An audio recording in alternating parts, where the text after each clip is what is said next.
प्यारे बच्चों, आप सभी का एक बार फिर से स्वागत है। आज हम क्लास 10th के रीडिंग सी डैडीज इंड्यूरिंग स्क्रिप्ट के बारे में पढ़ेंगे। आपके फरवरी लास्ट मंथ का यह असाइनमेंट का सिलेबस है। आप इसकी तैयारी यहाँ से कर सकते हैं। तो आप इसको अच्छे से समझते चलें, इस लेसन में क्या क्या बातें बताई जा रही है और इस पार्ट की तैयारी करें। टाइम ज़्यादा वेस्ट ना करते हुए मैं आगे चलता हूँ इस लेसन पे। डैडीज इंड्यूरिंग स्क्रिप्ट का मतलब होता है पिताजी का, इंड्यूरिंग अधूरा, स्क्रिप्ट लेख, पिताजी का अधूरा लेख, अर्धपूर्ण लेख। समझ में आया क्या? पिताजी का आधा अधूरा लेख। तो स्क्रिप्ट जो बोला जाता है प्यारे बच्चों, सीधा डायरेक्ट मैं मूवी में ले जाता हूँ। फिल्मों में जो कहानी रहती है जिसके आधार पर कलाकार अपना एक्टिंग करते हैं, तो वो जो कहानी होती है वही स्क्रिप्ट कहलाता है, वही लेख कहलाता है, वही कहानी कहलाता है। तो पिताजी का इस पाठ में एक लेखिका ने बताया कि अपने पिताजी का एक लेख अधूरा था, उसको मैंने कैसे पूरा किया हुआ है। तो किस प्रकार से वो फिल्मों के लिए कहानी लिखा करते थे, लेख लिखा करते थे, उसी के बारे में आगे हम पढ़ेंगे। बहुत अच्छा कहानी है यह भी। तो पिताजी के अधूरे लेख के बारे में आगे हम पढ़ते हैं। Seated in our drawing room, हम अपने भोजन के कक्ष में बैठे हुए थे। ड्राइंग रूम मतलब होता है भोजन कक्ष, जहाँ पे खाना खाया जाता है, ड्राइंग टेबल बोला जाता है उसी में। वही ड्राइंग रूम में बैठे हुए थे, seated. Daddy quietly wrote into the night, पिताजी रात के समय बड़े शांत तरीके से लिख रहे थे। The green ink from his fountain pen turning thoughts into words in his beautiful handwriting। मेरे पिताजी की नीली स्याही, नीला इंक, ग्रीन इंक, नीली स्याही है। From his fountain pen, fountain pen बच्चों पहले ज़माने में स्याही से लिखा जाता था, इंक से दवात से लिखने वाली पेन आती थी जिसमें से हमें भर करके लिखना पड़ता था। आज तो आपके पास पेन में अंदर में रिफिल मिल जाता है, लेकिन यहाँ पे पहले केवल स्याही दवात को डायरेक्ट डाल करके लिखा जाता था। तो ये फाउंटेन पेन उसी प्रकार का पेन था जिसको बीचों बीच में एक होल रहती थी और उसी के द्वारा वो इंक धीरे धीरे टिपकते रहता था और वो लिखावट में बदलती रहती थी। ठीक है, तो उसी फाउंटेन पेन से हरे रंग की स्याही है वह नीचे गिर रही थी और मेरे पिताजी के विचारों को धीरे धीरे शब्दों में बदल रही थी, लिखावट में बदल रही थी। सुंदर मेरे पिताजी के लिखावट के द्वारा, हैंड राइटिंग, उनके हस्तलेख के सुंदर तरीके से लिखे हुए हैंड राइटिंग के से वह नीला हरा रंग शब्दों में, उनके विचारों को शब्दों में बदल रहा था। वे कहानी लिख रहे थे।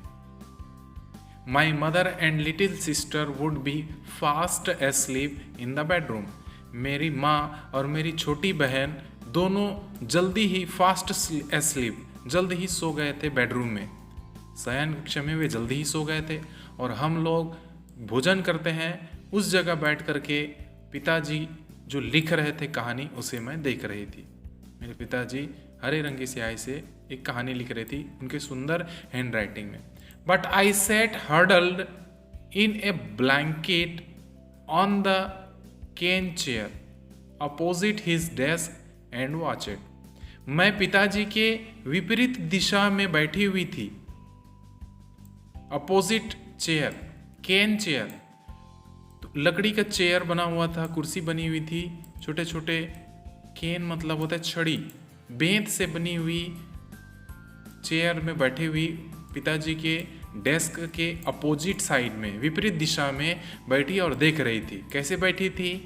ऐसा हर्डल्ड, हर्डल्ड मतलब होता है प्यारे बच्चों अपने हाथ पैर को मोड़ करके बैठना, हर्डल्ड। तो मैं अपने हाथ पैर को पूरी तरीके से समेटी हुई थी, किसके अंदर में?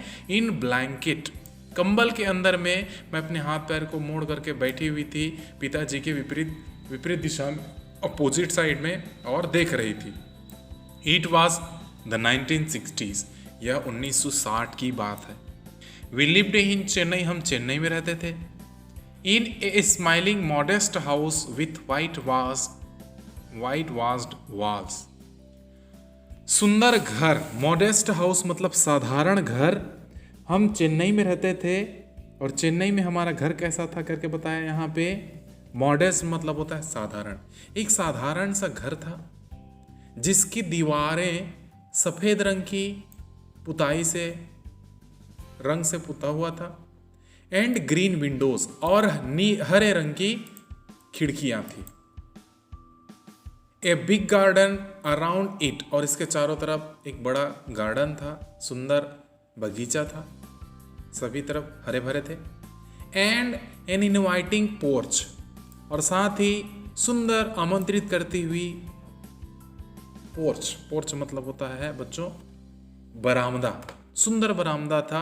तो इस प्रकार से हमारे घर की बनावट थी। हम चेन्नई में रहते थे, एक साधारण से घर में रहते थे, उसकी दीवारें सफ़ेद रंग से पुती हुई थी, और साथ ही उसके आसपास सुंदर गार्डन था, सुंदर सा बगिया था, और सुंदर एक पोर्च, पोर्च मतलब अभी बताया बरामदा। तो इस प्रकार से चेन्नई में हम रहते थे। To help make ends meet, make ends meet मतलब होता है बच्चों अपनी गुजारा के लिए, अपनी जीवन यापन के लिए। मेक एंड्स मीट अपनी गुजारे के लिए, अपनी दिनचर्या चलाने के लिए। टू हेल्प सहयोग के लिए हम हमारे आधे घर को, my parents had rented out half the house, हम अपने आधे घर को किराए के लिए देते थे, किराए में रहने के लिए देते थे, ताकि उससे किराया आया हुआ हमारा घर चलाने में सहयोग हो, सहायता प्रदान करे। तो इस प्रकार से हमारे घर की स्थिति थी, साधारण घर में रहते थे। Daddy was a freelance writer contributing short stories to Tamil magazines, मेरे पिताजी एक स्वतंत्र लेखक थे। फ्रीलांस राइटर एक स्वतंत्र लेखक थे जिनका योगदान, कंट्रीब्यूटिंग, जिनका योगदान तमिल के पत्रिकाओं में देखने को मिलता था। तमिल की पत्रिकाओं में वे छोटी छोटी कहानियाँ लिखा करते थे। उनकी कहानियाँ तमिल के मैगजीन में, तमिल की पत्रिकाओं में छपती थी। एंड स्क्रिप्ट्स फॉर फिल्म्स, स्वतंत्र रूप से लेखक होने की वजह से क्या क्या करते थे, छोटी छोटी कहानियाँ लिखते थे जो कि तमिल के मैगजीन में छपता था, तमिल के पत्रिकाओं में, न्यूज़पेपर में छपता था, और साथ ही स्क्रिप्ट लिखा करते थे फॉर फिल्म्स, पिक्चरों के लिए, फिल्म के लिए स्क्रिप्ट, लेख लिखा करते थे, कहानी लिखा करते थे। Although the film offers were few and far between, हालांकि फिल्म बहुत कम आते थे, पिताजी की बात बहुत कम प्रस्तावित होता था, कम आता था, और बहुत देर बाद आता था, लेकिन फिल्म के लिए भी वे लिखते थे, छोटी छोटी कहानियाँ भी लिखते थे। बिफोर आई वॉज बॉर्न, मेरे जन्म होने से पहले, he had once held a steady well paying job in Thiruvananthapuram as Malayalam news reader, मेरे जन्म से पहले मेरे पिताजी के पास एक स्टडी, नियमित, स्थायी, वेल पेइंग, अच्छा पैसा मिलने वाला जॉब, काम था। मेरे जन्म से पहले, before I was born, he had once held a steady well paying job, मेरे जन्म से पहले मेरे पिताजी के पास एक नियमित, अच्छा और अच्छा पैसा मिलने वाला कार्य था, जो कि तिरुवनंतपुरम में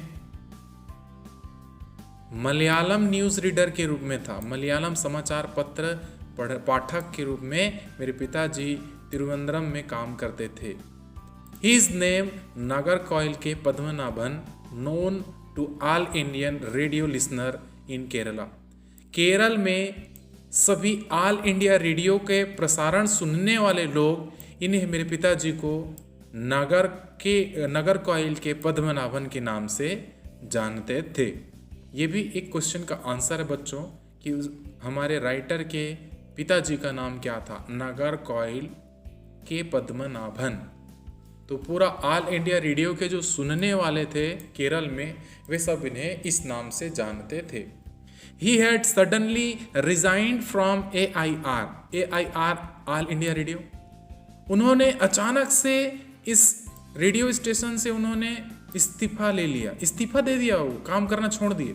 to pursue with relentless passion his dream of being a writer, वो अपनी इच्छा के परस्यू, यहाँ पे दिया है बच्चों, परस्यू का मतलब होता है लक्ष्य, अपने लक्ष्य की प्राप्ति। अब अपना लक्ष्य क्या था? विथ रिलेंटलेस पैशन, दूसरों से न मिलने वाली पैशन, मतलब हर कोई लेख नहीं लिख सकता। तो अपनी सपने को, लेखक बनने की जो सपना है, ऐसा उनका जो पैशन है, उनका जो व्यवसाय है, उनका जो कार्य है, उनकी जो रुचि है, उस कार्य को आगे बढ़ने के लिए उन्होंने AIR ऑल इंडिया रेडियो को छोड़ दिया और एक अच्छे लेखक के रूप में आगे अपने सपना को पूरा करने के लिए आगे बढ़ गए।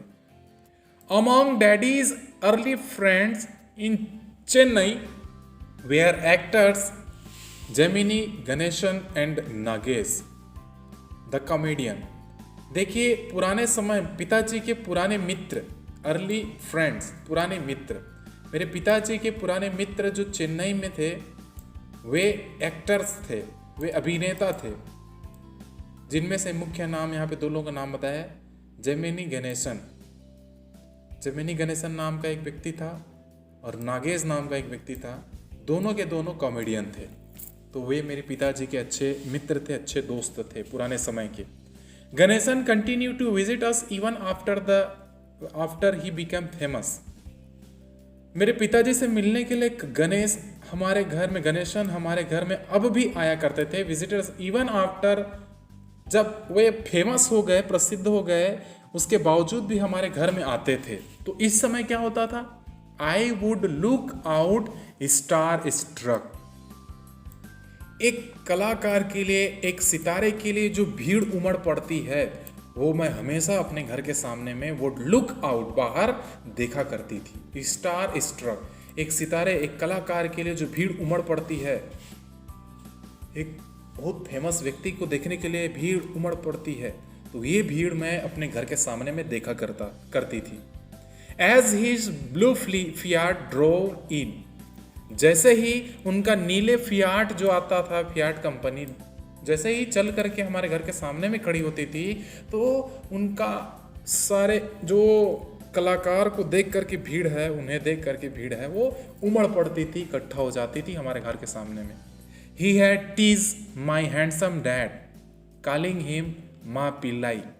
Ma Pillai means Tamil for bridegroom, and the two would go on talking shop. He had teased my handsome dad. मेरे सुंदर पिता को वे चिढ़ाते थे, टांग खिंचाई करते थे। टीस मतलब होता है चिढ़ाना या मजाकिया तौर से उन्हें हंसी करना। तो मेरे पिताजी को मजाक तरफ चिढ़ाने के लिए क्या बोलते थे? माँ पिलाई करके उन्हें बुलाते थे। और माँ पिलाई का तमिल शब्द में इसका अर्थ होता है ब्रिड ग्रूम। ब्रिड मतलब दूल्हा को बोला जाता था। तो मजाक के तौर पे सुंदर है करके उसके दोस्तों को दूल्हा करके बुलाते थे। और उसके बाद the two would go on talking shop, और वे धीरे से बात करने के लिए चले जाते थे। टॉकिंग शॉप मतलब बात करने का स्थान, जहाँ पे रूम बना हुआ है, बैठक कक्ष, वहाँ पे जा करके बात करने में लग जाते थे। तो इस प्रकार से मैंने कई सारी चीज़ें मैं यहाँ पे देखी हुई हूँ करके वो बता रही है। One thing daddy had gained early from his writing was mummy. पिताजी पुराने समय में एक चीज प्राप्त किए अपने लेख से। मेरे पिताजी ने अपनी लेखन के कारण एक चीज प्राप्त किए थे पुराने समय में, वो थी मेरी मम्मी। मेरी मम्मी को उन्होंने अपनी लेख की वजह से, अपनी कहानियों की वजह से ही प्राप्त किए, उन्हें वो मिली।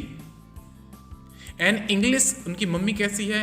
An English literature graduate and avoid reader. मेरी मम्मी एक अंग्रेजी इतिहास की साहित्य की स्नातक की हुई थी, अच्छी पढ़ी लिखी हुई थी कहने का मतलब। एविड राइडर, एक उत्सुक, बड़ी सुंदर, बहुत ही इच्छुक पाठक थी, पढ़ने वाली थी। She was a fan of daddies magazine stories. मेरी मम्मी मेरे पिताजी के द्वारा लिखे हुए छोटी छोटी कहानियों के पत्रिका में जो छपती थी, उसकी प्रशंसक थी, फैन थी।